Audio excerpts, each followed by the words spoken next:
Hi ಎಲ್ಲರೂ ಹೇಗಿದ್ದೀರಾ? ಇವತ್ತಿನ ರೆಸಿಪಿ ನಮ್ಮೆಲ್ಲರ ಫೇವ್ರೆಟ್, ಮಕ್ಕಳ ಫೇವ್ರೆಟ್ ಪಾಪ್ಕಾರ್ನ್ ಮಾಡೋದು ಹೇಗೆ ಎಂದು. ನಾವೆಲ್ಲರೂ ಹೊರಗಡೆ ಪಾಪ್ಕಾರ್ನ್ ತಿಂದೇ ಇರ್ತೀವಿ, ಮೂವಿಯಲ್ಲಿ ಹೋದಾಗ ಪಾಪ್ಕಾರ್ನ್ ತಿಂದೇ ಇರ್ತೀವಿ. ಅದನ್ನೇ ಮನೆಯಲ್ಲಿ ಹೇಗೆ ಮಾಡೋದು ಅನ್ನೋದನ್ನು ಇವತ್ತು ನೋಡೋಣ.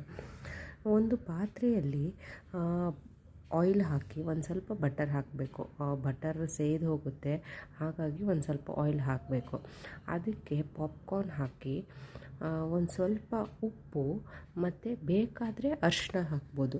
ಅದು ಕಂಪಲ್ಸರಿ ಏನಿಲ್ಲ ಅರಿಶಿನ ಹಾಕಬೇಕು ಅಂತ, ಬಟ್ ಬೇಕಾದರೆ ಹಾಕ್ಕೋಬೋದು. ಹಾಕಿ ಅದನ್ನು ಚೆನ್ನಾಗಿ ಫ್ರೈ ಮಾಡಬೇಕು. ಒಂದು ಸ್ವಲ್ಪ ಕಾರ್ನು ದಪ್ಪ ಆಗಿ ಒಂದು ಪಾಪ್ ಆಗೋಕ್ಕೆ ಸ್ಟಾರ್ಟ್ ಆಗೋವರೆಗೂ, ಆಮೇಲೆ ಲಿಡ್ ಕ್ಲೋಸ್ ಮಾಡಿದರೆ ಕಾರ್ನೆಲ್ಲ ಪಾಪ್ ಆಗಿ ಪಾಪ್ಕಾರ್ನ್ ತಿನ್ನೋಕ್ಕೆ ರೆಡಿಯಾಗುತ್ತೆ. Thank you.